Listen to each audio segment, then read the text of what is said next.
मेरे घर एक उड़ने वाली जादुई नौकरानी आई। उसने मेरी गहरी नींद का फायदा उठाकर मेरी और मेरी बेटी के बीच जुड़े हुए जादुई बाल काट दिए।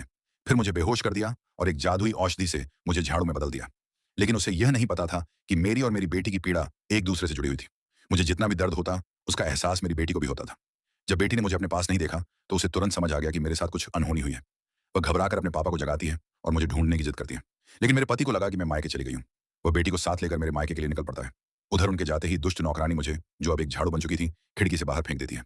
कुछ ही देर में कूड़ा उठाने वाली गाड़ी मुझे अपने साथ ले जाती है। इसके बाद वो मेरे पति के पास पहुंचती है और उन्हें एक नकली डीएनए रिपोर्ट दिखाती है। रिपोर्ट में लिखा होता है कि मेरी बेटी और मेरे पति का कोई जैविक संबंध नहीं है। सबसे बड़ा झटका तब लगता है जब मेरा पति बिना सच की जांच किए ही मेरी मासूम बेटी को जमीन पर धक्का दे देता है और उसे घर से निकालने का फैसला कर लेता है। दुष्ट नौकरानी मासूम बनने का नाटक करती है और धीरे धीरे पूरे घर पर कब्जा कर लेती है।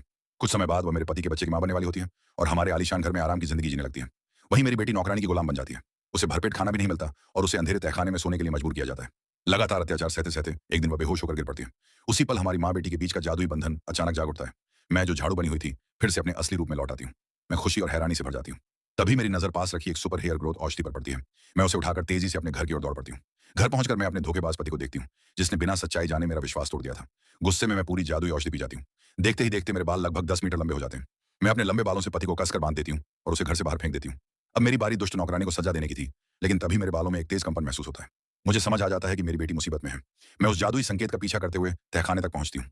वहां मेरी बेटी मौत के किनारे पड़ी होती है। सौभाग्य से हमारे जादुई बालों में अद्भुत शक्ति थी।